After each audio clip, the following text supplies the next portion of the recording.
Hello friends, आज मैं आपको एक बहुत ही प्यारी सी स्टोरी सुनाने वाली हूँ। इस कहानी की शुरुआत में हम देख रहे हैं कि एक माँ अपनी बेटी की कंघी कर रही है और साथ ही कह रही है कि गोंग फैमिली बहुत ही पावरफुल है और देखना, अब हमारी तरफ कोई भी आंख उठाकर नहीं देख पाएगा। अब हमारी सारी मुसीबतें खत्म हो गई हैं। बेटी उसे पूछती भी है कि जब शादी ही कर रहे हैं तो इतना सीक्रेट क्यों रख रहे हैं। कि तभी एक लड़की और एक लड़का वहाँ पर अटैक करते हुए आते हैं और उन सबको बेहोश कर देते हैं। वो लड़की वहीं पर कपड़े चेंज करने लगती है तो लड़का कहता है, आखिर मैं भी तो एक आदमी हूँ, मेरे सामने तुम ऐसा कैसे कर सकती हो।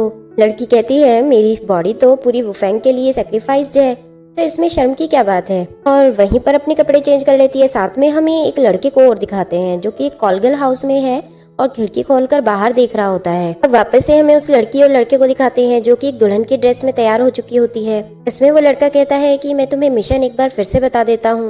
लड़की बोलती है, हाँ नियासी, मुझे बताने की जरूरत नहीं है। फिर हमें इन दोनों को ही बैठा हुआ कहीं और दिखाते हैं जहाँ ये मिशन की बात कर रहे होते हैं। तो ये पूछती है, हानियसी, क्या ये डेंजरस मिशन है। इस पर हानियसी कहता है कि हाँ डेंजरस तो है, लेकिन ये बहुत ही काम का है। फिर इस लड़की की आंखों पर पट्टी बंधी हुई है और सामने 6 चाय के प्याले भी रखे गए हैं जिनमें से एक ही दवाई होती है और बाकी सब जहर होते हैं।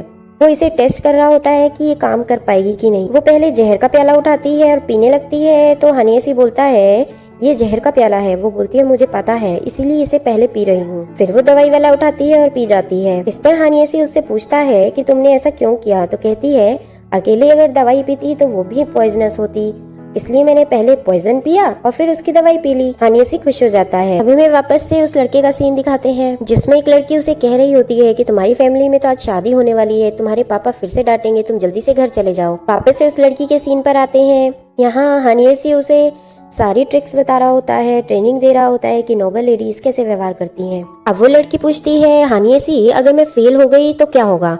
हानियसी कहता है कि तुम फेल नहीं हो सकती, अगर फेल हो गई तो तुम मारी जाओगी, क्योंकि वहाँ से निकलने का कोई भी रास्ता नहीं है। तो उसे उस फैमिली के बारे में बता देता है कि उस फैमिली के ना तो अंदर कोई जा सकता है, ना ही वहाँ से कोई बाहर आ सकता है। वो अपने आप को सबसे ज्यादा ऊंचा समझते हैं, मार्शल आर्ट के लोगों को तो कुछ समझते ही नहीं है। अब वो लड़की उससे पूछती है कि गोंग हुआन यू मुझे पसंद करेगा, इसकी क्या गारंटी है। इस पर वो कहता है कि तुम्हें अपना बेस्ट करना होगा, वो अपने आप तुम्हें चुन लेगा। कुछ उसे दवाइयाँ भी पिलाता है ताकि उसकी बॉडी सही रहे, क्योंकि जिस फैमिली में वो जा रही थी वो इस चीज को ज्यादा महत्व देते थे कि लड़की जो भी होगी वो एक वारिस पैदा कर सके। जब वो सारे टेस्ट पास कर लेती है तो लास्ट में वो लड़का उसे एक किताब देता है जो कि सेक्स एजुकेशन की किताब थी। वो लड़की कहती है, मुझे इसको सीखने की कोई जरूरत नहीं है। अब हमें वापस उसी लड़के को दिखाते हैं जो कि उस जगह से बाहर निकल रहा होता है। तो उसका बॉडीगार्ड आता है और कहता है कि तुम्हें बिल्कुल भी शर्म नहीं आती, तुम रोज यहाँ आ जाते हो। इस पर वो एक्सक्यूज बनाता है, पर बॉडीगार्ड बहुत ज्यादा नाराज हो रहा होता है और वो लोग चले जाते हैं। जब वो लड़की दुल्हन की तरह तैयार हो जाती है तो हानियसी उसे कहता है, एक आखिरी बात, अगर तुम्हारी आइडेंटिटी पे कोई भी सवाल आए तो तुम्हें उस पर अड़े ही रहना है कि यही तुम्हारी आइडेंटिटी है। फिर हम हानियसी और एक और आदमी को एक किसी रहस्यमय आदमी से बात करते हुए देखते हैं। हाँ, हानियसी को पता चलता है कि अकेली वही लड़की नहीं जा रही है उस मिशन पर, कोई और लड़की भी उस मिशन पर भेजी जा रही होती है जो कि दूसरे आदमी की तरफ से थी। उस आदमी का नाम हान याची है। हान याची को तभी एक और मिशन भी मिल जाता है जिसमें उसे ये इन्फॉर्मेशन लीक करनी होती है कि जो दुल्हन आ रही है उन दुल्हन में से एक दुल्हन ऐसी भी है जो तुम्हें मारने आ रही है। ये बात सुनकर हान यासी को बहुत ही बुरा लग रहा होता है, पर वो कर भी क्या सकता था। अब उस लड़की को दिखाते हैं जो कि बाय कहकर जा रही होती है। तभी हान याची को दिखाते हैं जो कि दवाई बनाने वाली जगह पर जाता है। वो आदमी उसे देखते ही पहचान जाता है, फिर भी बातें करते हुए उस पर अटैक कर देता है। अटैक में वो बाकी सबको तो मार देता है पर हानियाची को नहीं मार पाता। हानियाची उसे ही घायल कर देता है। फिर हानियाची के मारने से पहले ही वो कोई दवाई खा लेता है। हानियाची के बहुत सारे आदमी वहाँ जाते हैं, खूब खोजबीन करते हैं, पर उन्हें कुछ भी हाथ नहीं लगता, लेकिन उन्हें तो बस इन्फॉर्मेशन लीक करनी होती है। हाँ, हानियाची को पता था कि आदमी मरने की नाटक कर रहा है, इसीलिए वो जोर से अपने किसी कलीग को बोलता है कि देखो, ये जो सारी दुल्हन आ रही है उनमें से एक ऐसी भी है जो इन सबको मारने वाली है, और जहरीली तलवार को उसकी छाती में कुपो देता है। तभी उस लड़के को अपने बॉडीगार्ड के साथ घोड़ा गाड़ी में बैठे हुए दिखाते हैं। इसका नाम गोंग जियू था। बॉडीगार्ड उसे शिकायत कर ही रहा होता है कि अचानक से उनकी गाड़ी रुक जाती है। सामने वही आदमी मरा हुआ सा पड़ा होता है। वो हिम्मत करके मरते मरते भी बोल रहा होता है कि हुआन यू को जल्दी से खबर दे दो कि जितनी भी दुल्हन है उनमें से कोई एक वुफेंग की असैसिन है। असैसिन मतलब मारने वाली है।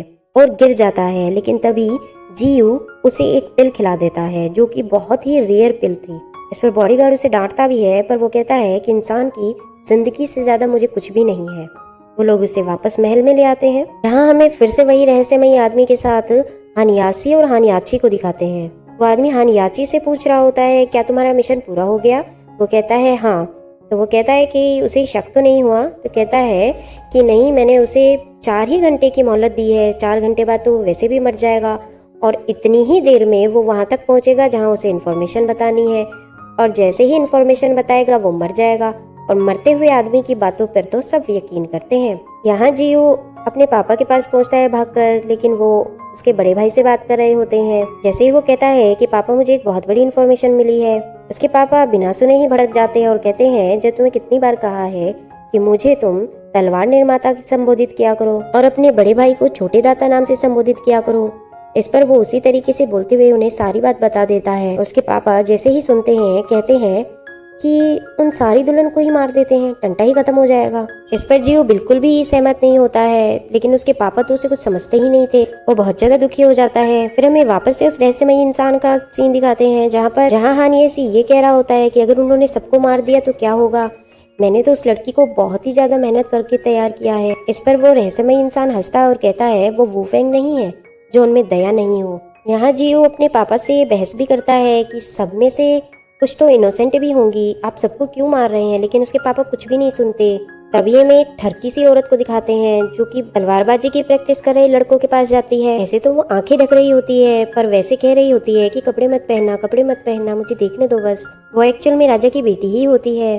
फिर हमें एक और सीन पर दिखाया जाता है जहाँ पर बहुत सारी दुल्हन नाव से उतर रही होती हैं, लेकिन उनके चारों तरफ तीर लेकर बहुत सारे सैनिक खड़े होते हैं। दूर कहीं पर जीयू अपने बॉडीगार्ड के साथ खड़ा होता है, ये सब देख रहा होता है कि तभी सारी दुल्हन बेहोश होकर गिर जाती हैं। तभी हमें एक और सीन दिखाया जाता है जिसमें वही वाली लड़की दूसरी लड़कियों से कंपटीशन कर रही होती है, जिसमें आप दूसरे को मारकर ही जीत सकते हो।